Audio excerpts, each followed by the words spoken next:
Hello everyone, good morning. So हमने last lecture में mineralisation पढ़ा था, डिपोजिशन ऑफ अदर सब्सटेंस पढ़ लिया था। हमने इक्विसिटम जो प्लांट है उसके बारे में देख लिया था, कैसा होता है ये प्लांट। हॉर्स टेल भी बोलते हैं हम इस प्लांट को। इसकी पिक्चर हमने अच्छे से देख ली थी। ये प्लांट किंगडम चैप्टर में टेरिडोफाइट में आता था। आज हम क्या पढ़ेंगे?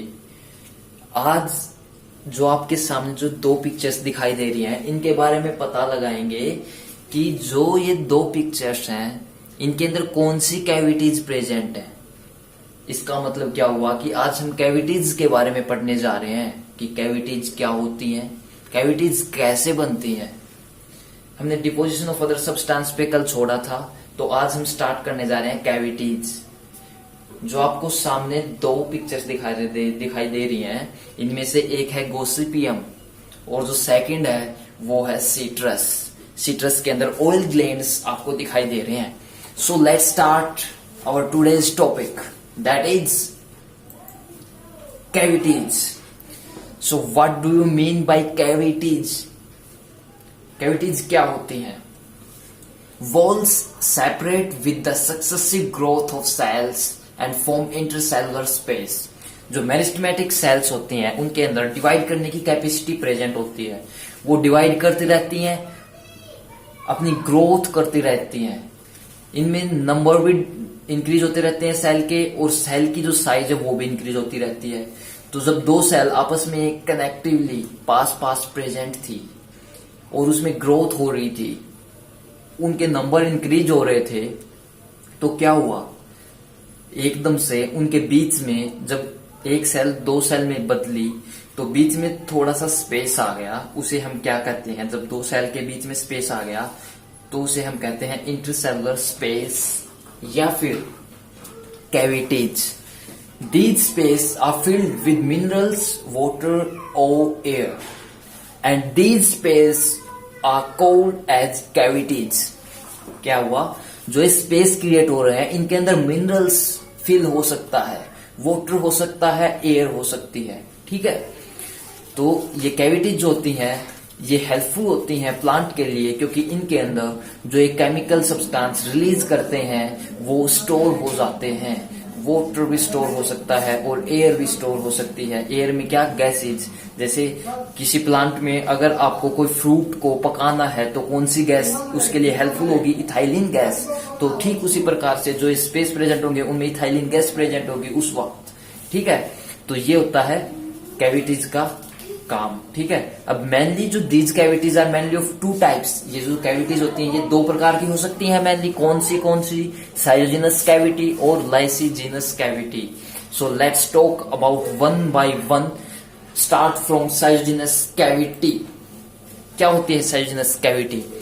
Large air spaces are seen when cells separate from each other. क्या होता है, जब सेल्स आपस में एक दूसरे से दूर होती हैं, अपार्ट होती हैं, तो उनके बीच में एक स्पेस क्रिएट होता है और वो स्पेस कहलाता है साइटोजेनस कैविटी। ठीक है, these are called as schizogenous cavities. ठीक है, they help in diffusion of liquid substances and gases. जो ये कैविटी होती है किसमें हेल्प करती हैं?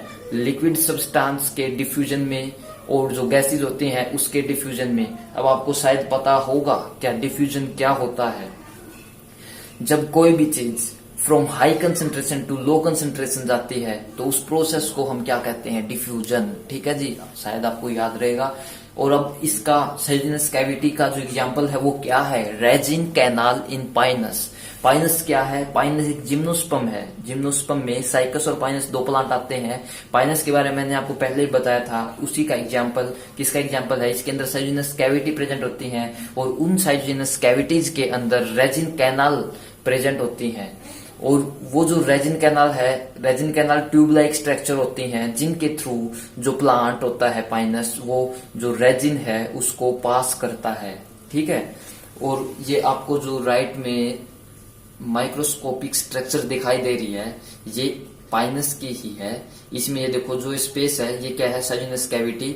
इसमें जो ये ब्लू कलर की जो लाइनिंग दिखाई दे रही है ये एक ट्यूब लाइक स्ट्रक्चर है, जिसकी ये ट्यूब के थ्रू जो ये रेजिन है ये यहाँ से रिलीज होके यहाँ से ऐसे जाके इसकी टिप की साइड जा रहा है। अब जो ये रेजिन होता है पाइनस के अंदर, ये किस लिए हेल्पफुल होता है, क्या हेल्प करता है इस प्लांट की, पाइनस की। देखो कई बार जब हर्बीवोर्स जो एनिमल्स होते हैं वो इसको ईट करने के लिए आते हैं तो क्या होता है, जो ये रेजिन है ना ये रिलीज होता है, और जो ये रेजिन होता है ये उसके टेस्ट को खराब कर देता है, जिससे कि उसको ये अच्छा नहीं लगता। ठीक है, तो ये हो गया।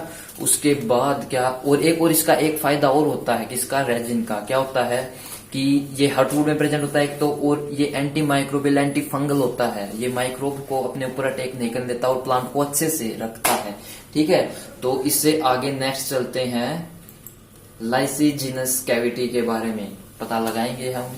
क्या होती है lysigenous cavity, they are formed by disintegration of sales.